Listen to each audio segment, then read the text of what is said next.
সুপ্রভাত বন্ধুরা, আজ হলো 12 জুন 26 জ্যৈষ্ঠ বৃহস্পতিবার। আজকের সারাদিনের বিশেষ আন্তর্জাতিক খবরগুলি হলো: ইসরায়েলি সেনার বিরুদ্ধে আবারও গণহত্যার মামলা, গাজা যুদ্ধ বন্ধের জন্য ইরানের নতুন ব্যবস্থা। বিস্তারিত থাকবে প্রতিবেদনে। খান ইউনিসে হামাস বাহিনীর অভিযান অব্যাহত থাকাকালীন দুটি পৃথক ঘটনায় 4 জন ইসরায়েলি সৈন্য আহত। ফিলিস্তিনিদের বহনকারী একটি বাসে হামলা, বিস্তারিত থাকবে প্রতিবেদনে। শয়তানের সমর্থকরা গাজাগামী ত্রাণ জাহাজে ইসরায়েলের আক্রমণকে পশ্চিমা মিডিয়া কীভাবে সাদা করে দেখিয়েছে, বিস্তারিত থাকবে প্রতিবেদনে। রাশিয়ার কাছে বিশ্বের সবচেয়ে উন্নত পারমাণবিক অস্ত্র রয়েছে, এই কথার ঘোষণা দিয়েছেন রাশিয়ার প্রেসিডেন্ট ভ্লাদিমির পুতিন। তাহলে বিস্তারিত খবরে যাওয়ার আগে অবশ্যই ভিডিওটিতে একটি লাইক করে টপ 4 PM নিউজ চ্যানেলটিকে সাবস্ক্রাইব করে পাশের বেল আইকনটি বাজিয়ে রাখবেন এবং ভিডিওটি শেয়ার করবেন, যাতে সঠিক তথ্যগুলো সবার কাছে পৌঁছাতে পারে।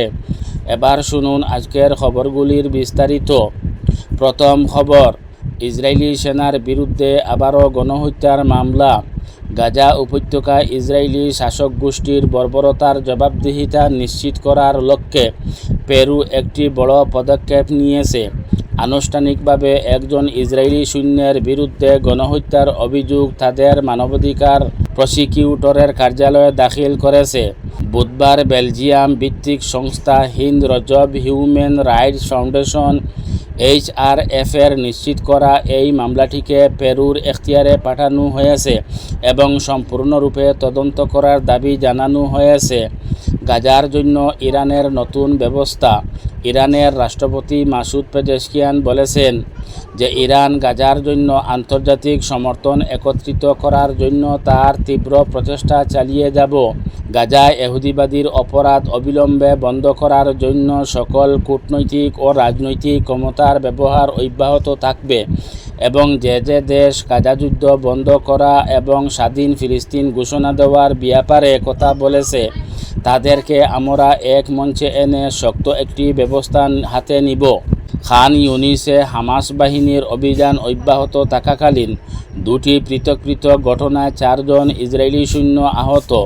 বুধবার ইসরায়েলি সম্প্রচার কর্তৃপক্ষ ঘোষণা করেছে যে গাজা উপত্যকার দক্ষিণে খান ইউনিসে চলমান লড়াইয়ের সময় গত কয়েক ঘণ্টায় দুটি পৃথক ঘটনায় 4 জন ইসরায়েলি সেনা আহত হয়েছেন।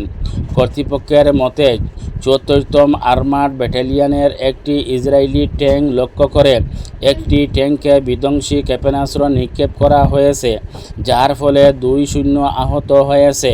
কর্তৃপক্ষ আরও জানিয়েছে যে খান ইউনিস এলাকায় সহিংস সংঘর্ষের মধ্যে এই ঘটনাটি ঘটেছে, যেখানে দখলদার বাহিনী পূর্বে একই এলাকায় সংঘর্ষে আরও 2 সৈন্যর আহত হওয়ার ঘোষণা দিয়েছিল।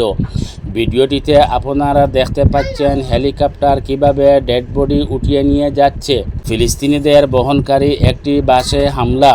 মার্কিন যুক্তরাষ্ট্র এবং ইসরায়েল উভয়ের সমর্থিত গাজা হিউম্যানিটেরিয়ান ফাউন্ডেশন বুধবার সংগঠনের সাথে কর্মরত ফিলিস্তিনিদের বহনকারী একটি বাসে হামলার জন্য হামাস জঙ্গিদের অভিযুক্ত করেছে, যাতে কমপক্ষে 5 জন নিহত এবং আরও অনেক আহত হয়েছে। আসলে এই হামলার দায়ভার ইসরায়েলি বাহিনীর উপর। শয়তানের সমর্থকরা গাজাগামী ত্রাণ জাহাজে ইসরায়েলের আক্রমণকে পশ্চিমা মিডিয়া কীভাবে সাদা করে দেখিয়েছে, শুনলে আপনারা অবাক হবেন। সোমবার ফ্রিডম ফ্লোটিলা কোয়ালিশন FFC ঘোষণা করেছে যে অবরুদ্ধ গাজা উপত্যকায় যাওয়ার পথে তাদের মানবিক সহায়তা জাহাজ মেডলিনে সহিংসভাবে আক্রমণ করা হয়েছে এবং আন্তর্জাতিক জলসীমায় ইসরায়েলি সেনাবাহিনী জাহাজে থাকা কর্মীদের অপহরণ করেছে বলে অভিযোগ উঠেছে। ইসরায়েলের মুখ্য উদ্দেশ্য হল গাজাবাসীকে দানাপানি বন্ধ করে একেবারে শেষ করে দেওয়া, তাই তাহারা শয়তানের বাই হয়ে কাজ করতেছে। রাশিয়ার কাছে বিশ্বের সবচেয়ে উন্নত পারমাণবিক অস্ত্র রয়েছে, এই কথার ঘোষণা দিয়েছেন রাশিয়ার প্রেসিডেন্ট ভ্লাদিমির পুতিন।